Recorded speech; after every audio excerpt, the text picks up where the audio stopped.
Hello once again from Skip, Victor Echo 6 Bravo Golf Tango. This last weekend was the annual Dubus 9cm contest. It's been reduced down to 1 day for some reason, but I got onto it and had a good time.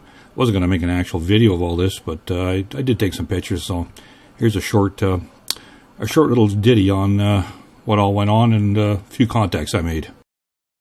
I showed most of this in other videos, so it's just going to highlight on a few things here. I always take lots of pictures. You never know.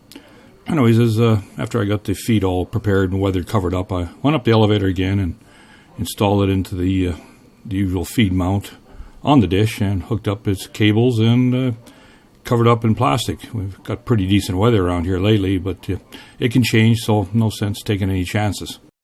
So after all that, went into the shack and swung the dish around and tested this and that. Did a solar test. We got a nice 18 dB increase on the sun noise, and then swung over to the moon and did some echo testing. I was doing all this testing that I noticed on my one data screen for the feed that the amp was heating up and not cooling down with the exhaust fan coming on, or the cooling fan. So went back up on the feed and had a look, and sure enough, like a dummy, I covered up the exhaust port with plastic. So, oh well, that's typical for me. Anyways, the contest started the next day, and I wasn't really set up to do any video of it. I wasn't going to make a presentation, but here's some slides and a list of the stations I worked in order.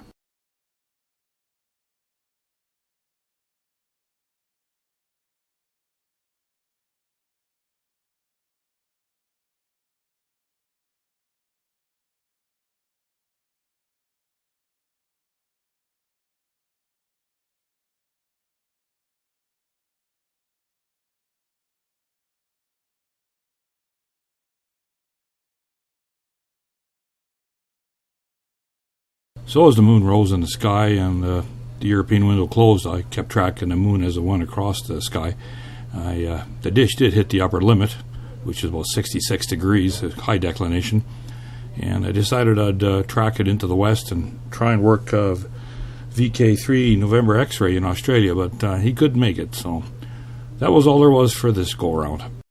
So that's kind of latest, nice and short. 73's, Skip, V6 Bravo, Golf Tango.